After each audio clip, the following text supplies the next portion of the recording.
नमस्कार, न्यूज 18 राजस्थान पर 20 मिनट 20 खबरों में आप सभी का स्वागत। मैं हूं आपके साथ हेमंत कुमार। अगले 20 मिनट में आपको हम 20 अहम खबरों से रूबरू करवाने वाले हैं। तो चलिए शुरू करते हैं 20 मिनट में 20 खबरों का सिलसिला।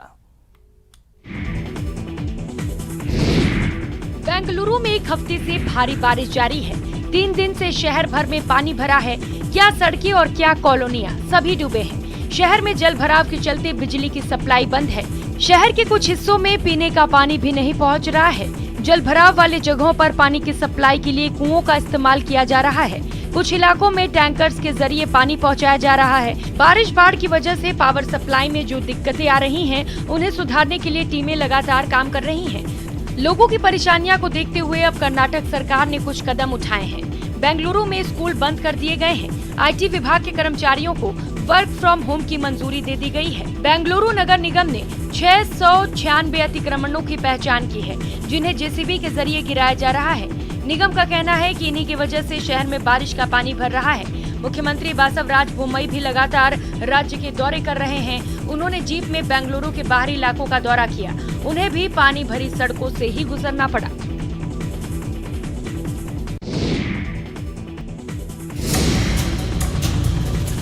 महाराष्ट्र के सोलापुर स्टेशन से एक दिल दहला देने वाली घटना सामने आई है, जहां चलती ट्रेन पर चढ़ने की कोशिश में एक महिला गिर पड़ी। हालांकि ड्यूटी पर तैनात RPF के जवान ने महिला को मौत के मुंह से बाहर निकाल लिया। इस घटना की हैरान कर देने वाली तस्वीर सामने आई है। जिस किसी ने इस वीडियो को देखा वो दहशत में आ गया। तस्वीरों में आप साफ तौर पर देख सकते हैं कि महिला जल्दबाजी में है। महिला बिना जान की परवाह किए एक हाथ में बैग लेकर चलती ट्रेन में चढ़ने लगती है, जिससे उसका बैलेंस बिगड़ जाता है और वो प्लेटफॉर्म गैप में जाकर गिर जाती है।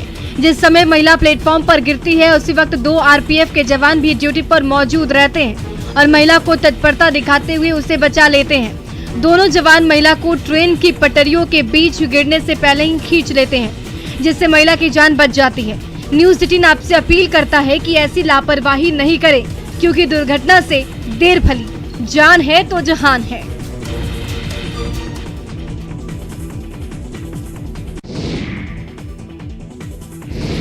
जैसलमेर के रामगढ़ में बन रहे पुल का गार्डर टूटकर नहर में गिर गया। गनीमत रही कि इस हादसे में जान माल का नुकसान नहीं हुआ। जानकारी के मुताबिक जैसलमेर से तनोट तक नए NH का निर्माण कार्य चल रहा है। इस NH की गुणवत्ता पर लगातार सवाल खड़े हो रहे हैं। इसके बावजूद NH प्रबंधन लगातार लापरवाही बरत रहा है। NH निर्माण में ठेकेदार घटिया सामग्री का उपयोग कर सरकार को चूना लगा रहा है। ताजा मामले में इसकी पुष्टि भी कर दी गई, जब महीनों में लाखों रुपए खर्च कर तैयार हुआ गार्डर बीच से टूटकर नहर में जा गिरा। वो भी तब जब उसे पुल पर क्रेन की मदद से लगाया जा रहा था। इस NH पर जैसलमेर से तनोट के बीच ऐसे करीब 6 पुल बन रहे हैं। अगर सभी पुलों में इसी प्रकार के निर्माण सामग्री का इस्तेमाल हो रहा है, तो सोचिए आगे क्या होने वाला है। जब इस NH पर बने पुलों के ऊपर से वाहनों की आवाजाही शुरू होगी, तब घटिया स्तर के बने गार्डर वाहनों की वजह झेल पाएंगे कि नहीं।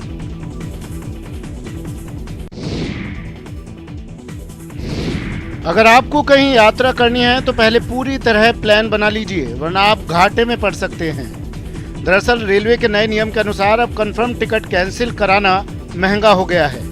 नए नियम के मुताबिक टिकट कैंसिल करवाने पर अब 5% GST भी कटेगा। रेलवे ने सर्विस के नाम पर GST लगाने का फैसला किया है। पहले टिकट बुकिंग पर GST और अब कैंसिल करवाने पर भी GST रेल यात्रियों की परेशानी का सबब बन सकता है। हालांकि GST का मसला सिर्फ AC रिजर्वेशन से ही जुड़ा है।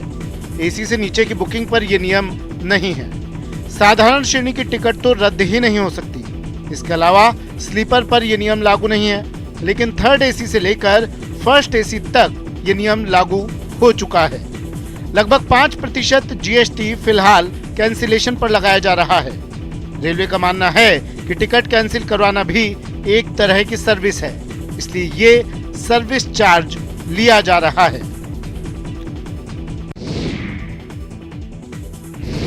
2018 के विधानसभा चुनाव के दौरान कांग्रेस ने वादा किया था कि राजस्थान के अल्पसंख्यक छात्रों की तालीम में हॉस्टल की परेशानी अब आड़े नहीं आएगी, लेकिन अभी तक प्रदेश के हर जिले में अल्पसंख्यक छात्रावास अधूरे हैं। प्रदेश में अभी तक प्रस्तावित 64 छात्रावासों में से सिर्फ 15 ही बनकर तैयार हुए हैं, जबकि 49 छात्रावास अभी बनाए जाने की प्रक्रिया जारी है। प्रदेश में अल्पसंख्यक तबके में मुस्लिम, ईसाई, सिख, जैन, पारसी और बौद्ध हैं, जिनकी तालीम के लिए शिक्षा का बेहतर माहौल बनाने की कोशिश की जा रही है। ऐसे में प्रति हॉस्टल अगर 100 छात्रों को लाभ दिया जाता है तो अल्पसंख्यक तबके के 6,400 बच्चों को हर साल इसका फायदा मिलेगा। कुछ जिलों के अंदर हम जो छात्रावास हैं, वहाँ जो अल्पसंख्यक बच्चे दूर दराज आते हैं तो उनको ठहरने की व्यवस्था नहीं होती है, या गरीब बच्चे होते हैं, उनकी आर्थिक स्थिति ठीक नहीं होती है। तो कम से कम मैं चाहता हूँ कि हर जिले में बालक और बालिकाओं के छात्रावास हर जगह हम खोल दें। तो लगभग हमने कोशिश ये की है कि तहसील स्तर भी हैं या बड़े कस्बे भी हैं, उन कस्बों के अंदर भी हमारे प्रयास रहे हैं कि वहाँ पर छात्रावास दें। तो लगभग हमारा ये प्रयास रहेगा कि हम जितना अच्छा कर सकते हैं विभाग की तरफ से, वो सब हमारे प्रयास जारी हैं। आरसीए में चुनाव से पहले विवादित जिला संघों के ट्रायल राजधानी जयपुर में संपन्न करवाए गए। ट्रायल में 5 जिला संघों के सैकड़ों खिलाड़ियों ने हिस्सा लिया। हालांकि इसे लेकर विवादित जिलों के पदाधिकारियों ने सवाल खड़े किए हैं। पिछली एजीएम में भी सवाल खड़े कर चुके आरएस नांदू ने इस बार के चयन ट्रायल को लेकर भी सवाल खड़े किए। उनकी माने तो इससे जिलों के खिलाड़ियों को उल्टे परेशान होना पड़ा है। उन्होंने स्पोर्ट्स एक्ट का हवाला देते हुए जिले की ट्रायल को जिलों में करवाने की बात कही। इसमें उन्होंने खिलाड़ियों के साथ भेदभाव किए जाने के आरोप भी लगाए। बर्खास्तगी को लेकर भी नांदू का कहना है कि उन्हें कोर्ट से बहाली मिल चुकी है। बता दें कि 3 दिनों में भरतपुर, धौलपुर, अलवर, श्रीगंगानगर और नागौर जिले से आए खिलाड़ियों ने ट्रायल दिया। और हमारे सुबह से हम यहाँ ट्रायल दे रहे थे, अब हमारे जाने का टाइम है, अब हम यहाँ से जाएंगे। मतलब आपकी टीम में ये खिलाड़ी होंगे और अच्छी ट्रायल हुई हमारी उम्मीद है कि कल सुबह हमारा भी नाम आए। साल भी अच्छा एक्सपीरियंस रहा है और ट्रायल भी अच्छा रहा है। अगर मतलब सिलेक्शन होता है तो काफ़ी मतलब प्राउड फील करेंगे हम भी। आपने रेल इंजन में लोको पायलट के तौर पर हमेशा पुरुषों को देखा होगा। ऐसे में अगर महिला लोको पायलट दिख जाए तो आप एक बार तो जरूर चौंक जाएंगे। लेकिन अब ये चौंकाने वाली बात नहीं है। जी हाँ, अब बेटियों ने भी ट्रेन का इंजन संभाल लिया है और पूरे आत्मविश्वास के साथ हजारों यात्रियों को उन्हें सुरक्षित सफर करा रही हैं। लाख चुनौतियां हैं लेकिन जोश है, जज्बा है। तभी तो बेटियां इस क्षेत्र में भी मर्दों को वर्चस्व को तोड़ते हुए नए आयाम गढ़ रही हैं। आमतौर पर लड़कियां डॉक्टर, इंजीनियर, टीचर, प्रोफेसर का जॉब चुनती हैं, लेकिन अब भारत की बेटियां रेलवे में लोको पायलट के तौर पर भी नजर आने लगी हैं। रेलवे की पॉलिसी के मुताबिक सीधी लोको पायलट पर भर्ती नहीं हो सकती है। इसके लिए असिस्टेंट लोको पायलट कुछ समय काम करना पड़ता है और फिर लोको पायलट के पद पर पदोन्नति होती है। लिहाजा सिर्फ उत्तर पश्चिम रेलवे में 39 लड़कियां अब तक असिस्टेंट लोको पायलट बन चुकी हैं। विभाग इस बात से बेहद खुश है और चाहता है कि इस फील्ड में ज्यादा से ज्यादा लड़कियां आए। तो जो मेरी डिग्री थी वो भी टेक्निकल थी। उसके बाद में फिर ये वाली जो वैकेंसी आई तो मैंने फिल किया। उसके बाद ये जॉब मिली तो फिर मतलब ट्रेनिंग टाइम में हमें इतना प्रिपेयर कर देते हैं एक तो वो चीज़ माइंड में रहती नहीं कि हम नहीं कर सकते, और अब तो बहुत अच्छा लगता है। हजारों किलोमीटर गाड़ी चलाकर सोलो ड्राइविंग में वर्ल्ड रिकॉर्ड बनाने वाली गुजरात के नवसारी की भारूलता पटेल माउंट आबू पहुंची हैं। आजादी के अमृत महोत्सव वर्ष के मौके पर भारूलता पटेल देश भर की यात्रा पर निकली हैं। कैंसर और टीबी पर जागरूकता फैलाने के लिए ड्राइविंग पर निकली भारूलता ने पश्चिम सीमा के भुटाव गांव में बीएसएफ की मदद से 31 अगस्त को झंडा फहराया था। 8000 किलोमीटर की यात्रा पूरी कर माउंट आबू पहुंचे पटेल अब जोधपुर दिल्ली के रास्ते सियाचिन पहुंचकर झंडा फहराएंगी। सोलो ड्राइविंग के लिए भारूलता पटेल को दुनिया भर में पहचान मिल चुकी है। पटेल 7 बार कार ड्राइव कर विश्व रिकॉर्ड बना चुकी हैं। कैंसर जैसी भयावह बीमारी को मात देने के बाद उन्होंने सोलो ड्राइविंग शुरू की। उन्होंने दुनिया के अंतिम छोर उत्तरी ध्रुव की ओर 10,000 किलोमीटर ड्राइव करने के दौरान 14 देश घूमकर रिकॉर्ड बनाया। 2 दिवसीय माउंट आबू प्रवास के दौरान वे कई स्थानों पर कैंसर के प्रति जागरूकता फैलाएंगी। 2 दिन के बाद वे माउंट आबू से जोधपुर, जयपुर होते हुए दिल्ली पहुंचेंगी। पूरे देश भर में गणेश उत्सव की धूम देखने को मिल रही है। उत्तराखंड में भी गणेश उत्सव का उत्साह देखते ही बन रहा है। प्रदेश के उत्तरकाशी जिले के डोडी ताल को भगवान गणेश की जन्मभूमि माना जाता है। समुद्र तल से 3310 मीटर की ऊंचाई पर स्थित डोडी ताल खूबसूरत पहाड़ों से घिरा एक मनमोहक ताल है। इस ताल के निकट स्थित मंदिर को भगवान गणेश की जन्मस्थली माना जाता है। डोडी ताल में गजानन के साथ उनकी माता पार्वती भी विराजमान है। यहाँ पार्वती माता की पूजा अन्नपूर्णा के रूप में होती है। यहाँ माता अन्नपूर्णा का मंदिर है। श्रद्धालु यहाँ मां अन्नपूर्णा और भगवान गणेश की पूजा करने के लिए आते हैं। उनका विश्वास है कि भगवान गणपति डोडी ताल के अन्नपूर्णा मंदिर में अपनी माता के साथ आज भी निवास करते हैं। गणेश उत्सव के 10 दिनों के दौरान इलाके में उत्सव सा माहौल रहता है और दूर दूर से लोग गणपति के दर्शन के लिए पहुंचते हैं। जो बाहर से बहुत ही स्वच्छ और पवित्र लग रहा है, क्या इसका अंतःकरण भी पवित्र है? क्या इसकी मनसा सचमुच में भगवान गणेश जन्मभूमि दर्शन की है? हम लोग जो हैं सब ये गणेश चतुर्थी में गणेश उत्सव मनाते हैं, जो कि यहाँ पे हम इसका जो आखिरी पड़ाव जो गांव है अगोड़ा, इसमें जो है गणेश उत्सव मनाया जाता है। वाराणसी का बाबा विश्वनाथ धाम अब हाईटेक बनने जा रहा है। नाथों के नाथ बाबा विश्वनाथ के भव्य और नव्य दरबार में घूमने आने वाले पर्यटकों को मंदिर और भवनों की जानकारियों के लिए टूरिस्ट गाइड की जरूरत नहीं होगी, बल्कि विश्वनाथ धाम में आपका स्मार्टफोन ही आपका टूरिस्ट गाइड बनेगा। इसके लिए मंदिर प्रशासन खास तरह का सॉफ्टवेयर तैयार कर रहा है, जिसकी मदद से सिर्फ एक स्कैन पर सब कुछ जान पाएंगे। काशी विश्वनाथ मंदिर के सीईओ सुनील कुमार विश्वकर्मा ने बताया कि सॉफ्टवेयर की खास बात ये होगी कि जैसे ही श्रद्धालु बाबा धाम में आएंगे, उनका मोबाइल फोन ब्लूटूथ के जरिए इससे कनेक्ट हो जाएगा। जैसे जैसे कोई भवन या मंदिर आएगा, उसकी जानकारी ऑडियो से मोबाइल फोन के जरिए श्रद्धालु जान सकेंगे। उनकी सुविधा के लिए हर भवनों पर QR कोड भी लगाया जाएगा, जिसे स्कैन करते ही सारी जानकारी और पता मिल पाएगा। इस ऐप को तैयार करने में 1,28,00,000 रुपए लगेंगे।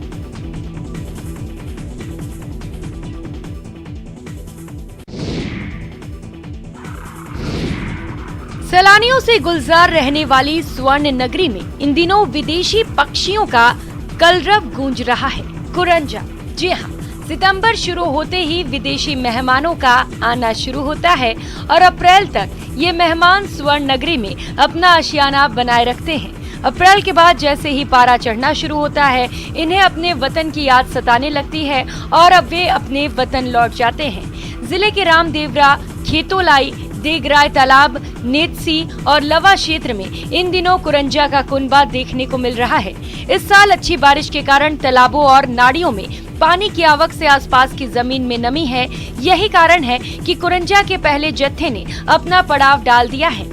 आपको बता दें कि साइबेरिया, काला सागर से लेकर मंगोलिया से आने वाले हजारों कुरंजा पश्चिमी राजस्थान में प्रवास करते हैं। पक्षी विशेषज्ञ बताते हैं कि सर्दी का मौसम शुरू होने से पहले ही कुरंजा के अलग अलग दल पश्चिमी राजस्थान पहुंचने लगे हैं। कुरजा पक्षी का आगमन शुरू हो गया है। हर साल की भांति अपने निर्धारित समय पे कुरजा पक्षी का आगमन जैसलमेर, जोधपुर, बाड़मेर आदि इलाके में रहता है। इस बार भी कुरजा अपने निर्धारित समय पे 1-2 समूह पहुंच चुका है और सितंबर लास्ट तक सभी कुरजा के समूह का आने की आशंका है।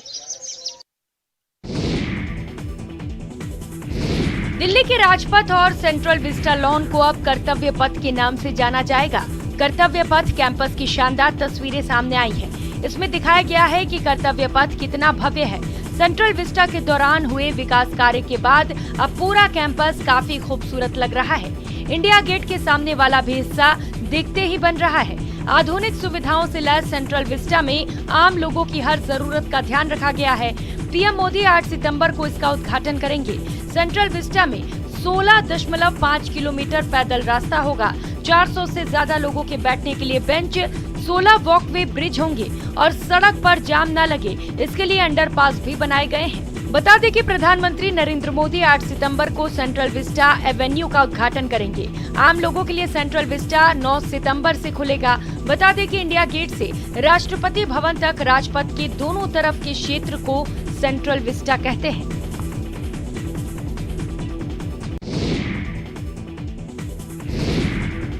चंडीगढ़ के धनास झील में 500 किलोवाट का फ्लोटिंग सोलर पैनल लगाया गया है। पर्यावरण विभाग में IFS निदेशक ने बताया कि ये चंडीगढ़ का सबसे बड़ा प्रोजेक्ट है। यह 500 किलोवाट का प्रोजेक्ट है। आगे ऐसे और भी प्रोजेक्ट आएंगे।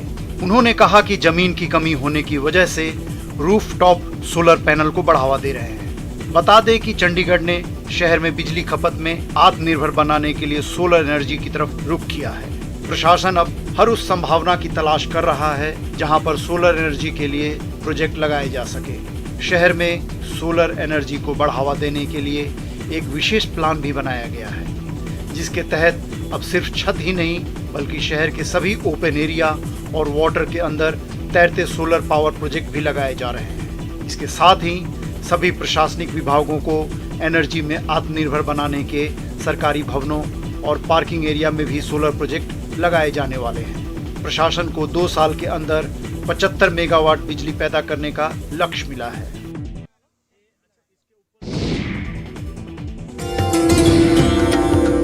बिहार ने अपने नाम एक और उपलब्धि कर ली है। देश का सबसे बड़ा रबर डैम गया की फल्गु नदी पर बनकर तैयार हो गया है। मुख्यमंत्री नीतीश कुमार पितृपक्ष महासंगम शुरू होने से एक दिन पहले यानी 8 सितंबर को इसका उद्घाटन करेंगे। कार्यक्रम को लेकर अंतिम चरण की तैयारियां चल रही है। उद्घाटन को लेकर फल्गु नदी के किनारे देवघाट पर विशाल पंडाल बनाया जा रहा है। कुर्सियां लगनी शुरू हो गई है। बताया जाता है कि रबर डैम बनने से प्रसिद्ध विष्णुपद मंदिर के पास फल्गु नदी में साल भर पानी उपलब्ध रहेगा। इससे देश विदेश से आने वाले श्रद्धालुओं को फल्गु नदी में स्नान, तर्पण और पिंडदान के लिए जल के लिए तरसना नहीं पड़ेगा। इस रबर डैम को गयाजी डैम नाम दिया गया है। इसके निर्माण से प्रसिद्ध विष्णुपद मंदिर के पास फल्गु में पूरे साल कम से कम 2 फीट जल उपलब्ध रहेगा। इसके अलावा विष्णुपद मंदिर से सीताकुंड के बीच आवागमन के लिए फल्गु नदी पर 411 मीटर लंबा पैदल स्टील पुल, फल्गु के दोनों तट पर घाट और पुल से सीताकुंड तक जाने के लिए पैदल पथ भी बनकर तैयार है।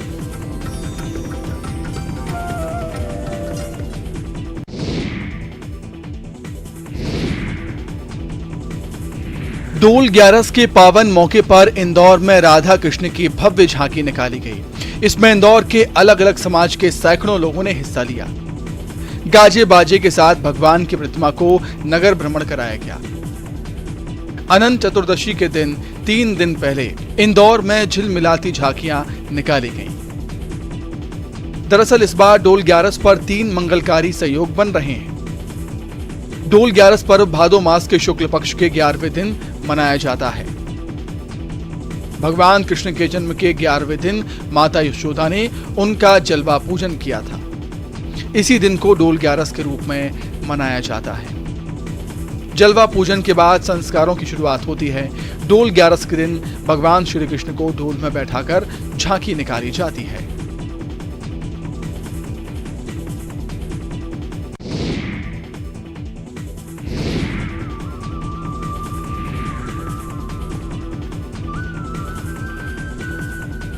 देवास के हाट पिपलिया में डोल 11 के दिन नरसिंह भगवान आने वाला साल कैसा होगा इसकी भविष्यवाणी करते हैं। नरसिंह भगवान के इस चमत्कार को देखने के लिए हर साल हाट पिपलिया के नरसिंह घाट पर हजारों श्रद्धालु पहुंचते हैं। दरअसल डोल 11 के दिन भगवान नरसिंह को शहर का भ्रमण कराया जाता है। इसके बाद काली सिंध नदी में भगवान की 7.5 किलो वजनी प्रतिमा को तैराया जाता है।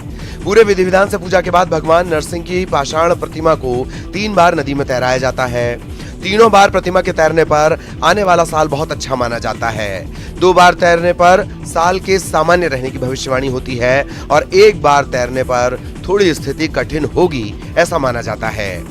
नरसिंह भगवान के इसी चमत्कार को देखने के लिए नरसिंह घाट पर हजारों की संख्या में श्रद्धालु पहुंचते हैं। इस बार नरसिंह भगवान की प्रतिमा 2 बार तैरी है। माना जा रहा है कि आने वाला साल सामान्य होगा।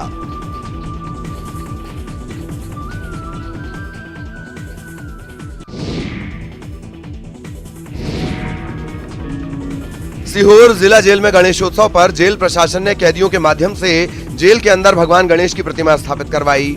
जेलर संजय सेलम के सहयोग से पुरुष और महिला कैदी दोनों मिलकर विघ्नहर्ता की पूजा कर रहे हैं। जेल में गणेश पूजा के लिए पंडाल को आकर्षक तरीके से सजाया गया।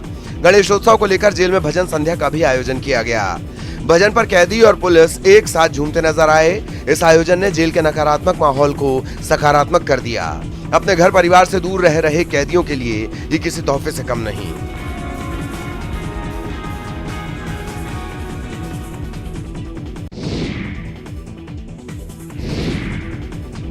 देश में 10 दिवसीय गणेश उत्सव की धूम है। गुजरात में गणेश उत्सव पूरी आस्था और श्रद्धा के साथ मनाया जा रहा है। इस दौरान कई जगहों पर आकर्षक गणेश प्रतिमा स्थापित की गई है। साथ ही कई शानदार पंडाल भी बनाए गए हैं। राजकोट में 250 से अधिक स्थानों पर गणेश उत्सव पूरी धूमधाम से मनाया जा रहा है। इस मौके पर लोग बप्पा के दरबार में अपने सामर्थ्य के अनुसार दान कर रहे हैं और आभूषण चढ़ा रहे हैं। शहर के सर्वेश्वर चौक पर आयोजित गणेश उत्सव के आयोजन के मुताबिक एक श्रद्धालु ने $100 की एक माला भेंट की। जब विघ्नहर्ता का विसर्जन होगा तो इन हारों में से $1 माला के रूप में श्रमिकों को दिए जाएंगे। वहीं इस 10 दिवसीय उत्सव के दौरान कई धार्मिक और सांस्कृतिक कार्यक्रम आयोजित किए गए हैं, जिसमें श्रीनाथ जी के दर्शन जैसे धार्मिक कार्यक्रम शामिल हैं।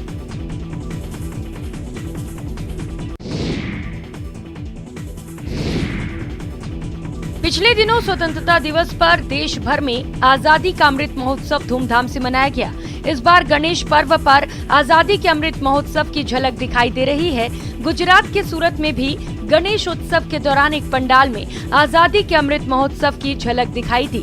गणेश भगवान के आकर्षक प्रतिमा के साथ साथ इस पंडाल को कलाकारों ने आजादी के रंग से रंग दिया है। पंडाल में भारत का मानचित्र बनाया गया है। देश की आजादी की लड़ाई में अहम भूमिका निभाने वाले नेताओं की तस्वीरें लगाई गई हैं। साथ ही देश की सुरक्षा के लिए अपनी जान की परवाह न कर हमेशा मुस्तैद रहने वाले जवानों की शौर्यता, वीरता को भी प्रदर्शित किया गया है। पंडाल में ब्रिटिश शासन से लोहा लेने वाले क्रांतिकारियों के सर्वोच्च बलिदान को भी दर्शाया गया है। साथ ही 1857 के विद्रोह के अगुआ मंगल पांडे और रानी लक्ष्मीबाई की तस्वीरें भी लगाई गई हैं। इस साल देश भर में आजादी की 75वीं वर्षगांठ मनाई गई। हर शहर, गांव, गली गली में हर योजना में मन में देशभक्ति की भावना जगी। इसी से प्रेरणा लेकर इस साल स्थल सजावट की गई है।